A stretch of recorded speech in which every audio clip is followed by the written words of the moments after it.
The Amber Gaze by Munster Adams.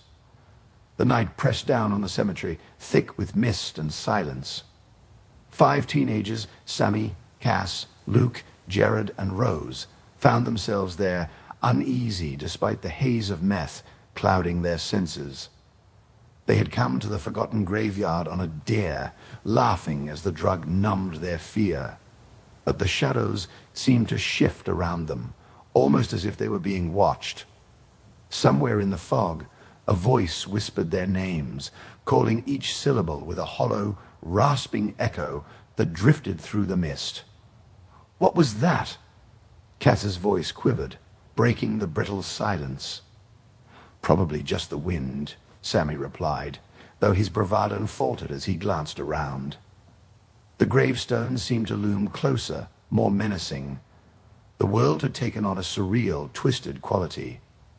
Each shadow stretched impossibly long, and every whisper felt like poisons sinking into their skin. Then, from the depths of the fog, figures began to emerge, emaciated, twisted forms with flesh that clung to brittle bones. Their eyes were hollow pits, glowing with an unnatural, sickly light. The figures wore tattered shrouds, remnants of decayed clothing. Each face bore a look of agony, mouths frozen in a rictus of pain, as if mid-scream. They staggered toward the teens, skeletal hands reaching forward with relentless hunger. Cass screamed, stumbling back as one of the figures lunged, its bony fingers stretching for her face, inches from her skin. She could feel an icy cold radiating from it, sapping the warmth from her body. "Run!" Jared shouted, grabbing Luke's arm. But the mist had grown dense and sticky, like it was trying to hold them in place. They moved sluggishly, limbs weighed down by some unseen force as the figures closed in, their low, mournful moans echoing through the fog.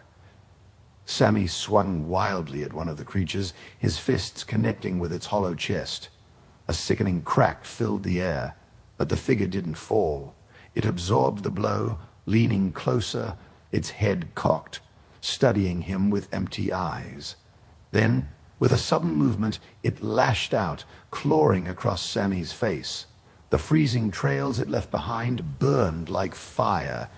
Sammy screamed, stumbling back as his flesh split and blackened beneath the creature's touch. Rose tried to reach him, but another figure wrapped its skeletal hands around her wrist, squeezing with an inhuman strength that sent shocks of pain up her arm. She stared into its empty eyes and felt her own heart stutter, her mind begin to unravel. She could feel it prying into her thoughts, feeding on her terror. The teens flailed desperately, trying to fight off the creatures as they closed in. The spectral forms seemed to grow more solid with each panicked breath the teens took, their movements mechanical, like predators savoring their prey's despair. Luke's gaze drifted upward, and he saw something change in the sky above them, a faint swirling, blacker than the night. A vortex had formed, twisting into a dark spiral, pulling the mist upward toward a point in the heavens. The creatures noticed it too, pausing, their hollow eyes turning toward the vortex with a look almost like fear. Within that swirling darkness, a monstrous shape began to form. At first, it was only a shadow, writhing as if struggling to break free. Slowly, it grew more defined, limbs stretching from its bloated body, reaching down toward the earth. The eldritch colossus emerged, a grotesque, writhing mass of tendrils and limbs that moved with a sickening grace. Its pallid flesh was pocked with barbs, glowing with symbols that pulsed with a dark, ancient energy.